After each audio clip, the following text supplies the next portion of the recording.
আরবের বিস্তীর্ণ মরুভূমির বুকে হারিয়ে যাওয়া এক গ্রামের নাম নাজরান আল ইয়ামামা। নাজরান আল ইয়ামামা গ্রামটি এতটাই ছোট যে মানচিত্রে এর অস্তিত্ব ছিল না। এখানে ছিল মাত্র ৩০টি ঘর, একটি মসজিদ, আর মাঝখানে এক বিশাল খেজুর গাছ যার বয়স ৫০০ বছর। শুকনো মরুভূমির বুকে দাঁড়িয়ে থাকা এই গাছটিই ছিল গ্রামের প্রাণ। এর ছায়ায় বসে হুজুররা কোরআন শিক্ষা দিতেন। এর ফলেই গ্রামবাসীরা রোজার মাসে ইফতার করত।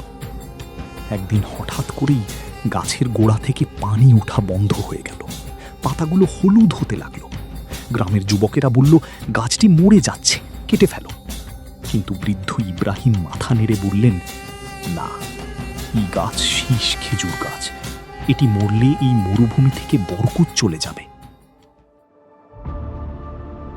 এক রাতে রশিদের অদ্ভুত স্বপ্ন হলো। স্বপ্নে দেখল সেই গাছটি তাকে ডাকছে। গাছের ডাল থেকে এক অদ্ভুত আলো বের হচ্ছে, আর একটি আওয়াজ আসছে, যে ভূমিতে আল্লাহর নাম উচ্চারিত হয় না সেখানকার খেজুর গাছ ফল দেয় না। রশিদ যখন ঘুম থেকে উঠে গল্পটি দাদাকে বলল, ইব্রাহিম চোখ মুছলেন। তিনি বুঝতে পারলেন এটি শুধু স্বপ্ন নয়, এটি এক ইশারা। ঠিক সেই সময় মরুভূমির উত্তপ্ত বালির ওপর দিয়ে এক ব্যক্তি হাঁটছিলেন। তার নাম হামিদ। তিনি ছিলেন একজন মুসাফির, যিনি দুনিয়ার পেছনে ছুটতে গিয়ে বছর 10 আগেই এই গ্রাম ছেড়েছিলেন। হামিদ এসে দেখলেন গ্রামের অবস্থা করুণ। গাছ মরছে, মানুষ দুশ্চিন্তায় দিন কাটাচ্ছে। ইব্রাহিম তাকে জিজ্ঞেস করলেন, তুমি এত বছর কোথায় ছিলে হামিদ?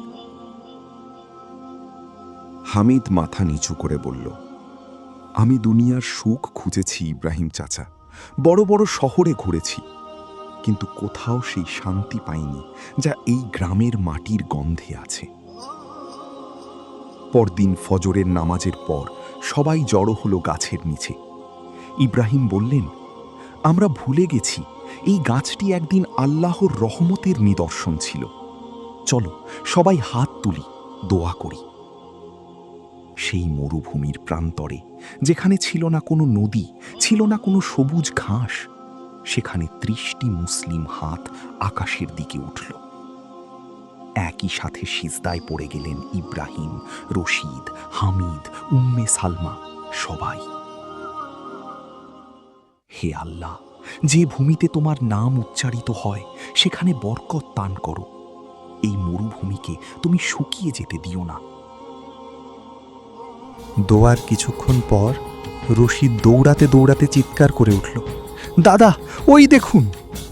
সবাই তাকালো। গাছের গোড়া থেকে ফের পানি উঠছে।